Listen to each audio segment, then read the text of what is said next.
Lorry ஒன்று ரயிலில் மோதி கோர விபத்து. கொழும்பு புத்தளம் வீதியில் போக்குவரத்து தடை. அரச ஊழியர்களது சம்பள அதிகரிப்பு பொய் பிரசாரங்களுக்கு அரசாங்கம் பதில்.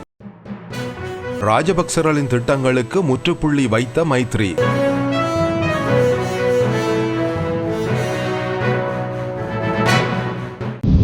கொஸ்கடா போலீஸ் பிரிவுக்குட்பட்ட மகா இந்துருவ ரயில் நிலையத்துக்கு அருகில் உள்ள ரயில் கடவையில் இன்று பிற்பகல் இடம்பெற்ற விபத்தில் ஒருவர் உயிரிழந்துள்ளார். காலியிலிருந்து கொழும்பு நோக்கி பயணித்த ரயிலில் கொஸ்கடாவிலிருந்து விறகு ஏற்றிச் சென்ற லொரி ஒன்று இவ்வாறு மோதியுள்ளதாக போலீசார் தெரிவிக்கின்றனர். இந்த விபத்தில் லொரியில் பயணித்த இருவரில் ஒருவர் உயிரிழந்துள்ளார். விபத்தில் இந்துருவ பிரதேசத்தைச் சேர்ந்த 55 வயதுடைய நபரை உயிரிழந்துள்ளதாக தெரிவிக்கப்படுகிறது. காயமடைந்த மற்ற நபர் வைத்தியசாலையில் அனுமதிக்கப்பட்டுள்ளதாகவும் அவரது நிலைமை கவலைக்கிடமாக உள்ளதாகவும் தகவல்கள் வெளியாகியுள்ளன.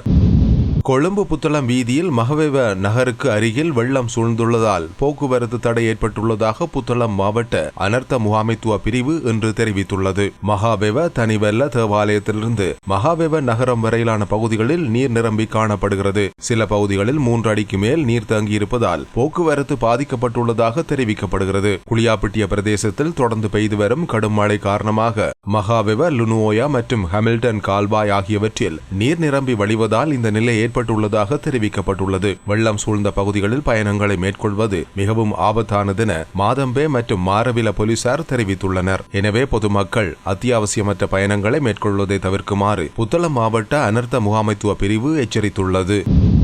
அமைச்சரவையால் அங்கீகரிக்கப்பட்ட அரசாங்க ஊழியர் சம்பள அதிகரிப்பு முன்மொழிவு சர்வதேச நாணய நிதியத்தின் விதிமுறைகளின் அடிப்படையில் 3 ஆண்டுகளுக்கு மாற்றம் இல்லாமல் இருக்கும். எந்த அரசாங்கமாக இருந்தாலும் சர்வதேச நாணய நிதியத்தின் முன்மொழிவுகளின் அடிப்படையிலான கருத்து நடைமுறைப்படுத்தப்பட வேண்டும். வரவு செலவு திட்டத்தில் இந்த சம்பள அதிகரிப்பு முன்மொழிவு சமர்ப்பிக்கப்பட்டுள்ளது. அத்துடன் அது அமைச்சரவையின் ஒப்புதலையும் பெற்றுள்ளதென அமைச்சர் பந்துல குணவர்தன தெரிவித்துள்ளார். அரசாங்க தகவல் திணைக்களத்தில் இடம்பெற்ற விசேட செய்தியாளர் மாநாட்டில் கலந்து கொண்ட அமைச்சரவை பேச்சாளர் அமைச்சர் பந்துல குணவர்தன அரசு ஊழியர்களின் பாரிய சம்பள அதிகரிப்புக்கு எதிரான பிரசாரங்கள் தொடர்பில் கருத்து தெரிவித்தார். சமூகத்தில் தவறாக சித்தரிக்கப்படுமாயின் அதனை திருத்த வேண்டிய கடமையும் பொறுப்பும் அமைச்சரவை பேச்சாளர் என்ற வகையில் எனக்குண்டு. அமைச்சரவை பத்திரங்கள் ரகசியமானவை. அவை வெளியே கொண்டு செல்லப்படுவதில்லை. அவற்றின் பிரதிகள் அமைச்சின் செயலாளர்களுக்கு அனுப்பி வைக்கப்படும். நான் அமைச்சரவை பேச்சாளராக பணியாற்றுகிறேன். இந்த செயற்பாடுகளில் ஊடகவியலாளர்களும் பொறுப்புடன் செயற்பட்டனர். என்னால் தெரிவிக்கப்பட்ட செய்தி அரசியலமைப்பின்படி சிங்கள மற்றும் தமிழ் ஊடகங்களில் வெளிவருகின்றன. அவை ஊடக நிறுவனங்களுக்கு அனுப்பப்படுகின்றன.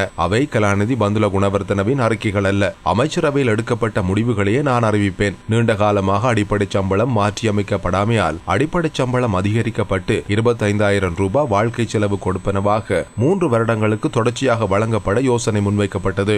இந்த முடிவுகளை நான் தெரிவித்த பிறகு ஊடக நிறுவனங்கள் அதில் ஒரு பகுதியை மட்டுமே சமூகமயமாக்கியுள்ளன. அங்கு பலர் அடிப்படை சம்பளம் பற்றி குறிப்பிடாமல் 25,000 ரூபாய் உயர்வு பற்றி மட்டுமே குறிப்பிட்டுள்ளனர். ஆட்சி செய்வதும் அரசியல் செய்வதும் வெவ்வேறான இரண்டாகும். தற்போது நிதி அமைச்சு வரவு செலவு திட்டத்தை தயாரித்து வருகிறது. அதில் உள்ளடக்குவதற்கு அமைச்சரவை அறிவிப்பு சரியாக இருக்க வேண்டும். அனைத்து அரசு ஊழியர்களுக்கும் 3 வருடங்களுக்கு 25,000 ரூபாய் கொடுப்பனவு திருத்தமின்றி வழங்கப்படும். இரண்டாவதாக அடிப்படை சம்பளம் திருத்தப்படாவிட்டால் 100க்கு 250.35% அதிகரிக்கும். மிக குறைந்த வருமானம் பெறுபவர்கள் குறைந்தபட்சம் மாதம் 55,000 ரூபாய் அல்லது அதற்கு மேல் பெறுவார்கள். சர்வதேச நாணய நிதியம் 2027 ஆண்டு வரை வரவு செலவு திட்ட பற்றாக்குறை நிதி ஒதுக்கீட்டின் அளவை வழங்குவதற்கு நடவடிக்கை எடுத்து வருகிறது. அதற்கான ஒப்பந்த ஆவணங்கள் கையெழுத்தாகியுள்ளன என்றும் அமைச்சர் பந்துல குணவர்தன இதன்போது குறிப்பிட்டார்.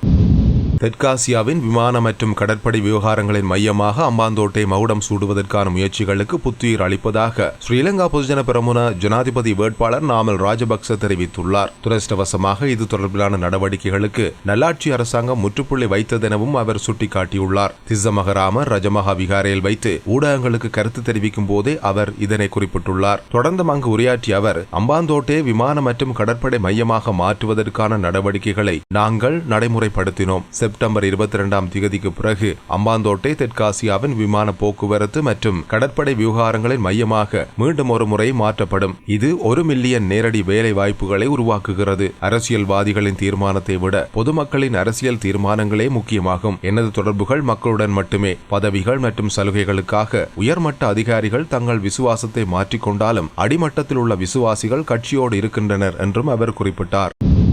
அமெரிக்காவில் ஜனாதிபதி தேர்தல் நெருங்கும் நிலையில் குடியரசுக் கட்சியின் வேட்பாளரான டொனால்டு டிரம்பை விட கமலா ஹாரிஸ் கணிசமான அளவு முன்னிலை வகிப்பதாக தெரிவிக்கப்பட்டுள்ளது. வாஷிங்டன் போஸ்ட், ABC நியூஸ், இப்சோஸ் கருத்து கணிப்புகளில் கமலா ஹாரிஸ் முன்னிலை வகிக்கின்றமை தெரிய வந்துள்ளது. டிரம்பை விட கமலா ஹாரிஸ் 4 புள்ளிகள் முன்னிலை வகிப்பதாக சர்வதேச ஊடகங்கள் செய்தி வெளியிட்டுள்ளன. அமெரிக்காவில் ஜனாதிபதி தேர்தலுக்கான காலம் நெருங்கும் நிலையில் பிரதான இரு வேட்பாளர்களான டொனால்டு டிரம்ப் மற்றும் கமலா ஹாரிஸ் இடையான பிரசார நடவடிக்கைகள் தீவிரமாக முன்னெடுக்கப்பட்டு வருகின்றன. ஜனநாயக கட்சியினருக்கு இது ஒரு கணிசமான அளவு வளர்ச்சியாகும். மேலும் 7 முக்கிய நகரங்களில் Pennsylvania, Michigan, Wisconsin, Arizona, Georgia, Nevada மற்றும் வட கரோலினா ஆகிய இடங்களில் ஹாரிஸ் மற்றும் டிரம்ப் இருவரும் 50-50 என்ற வீதத்தில் சமநிலையில் உள்ளதாகவும் அந்த செய்திகள் குறிப்பிடுகின்றன.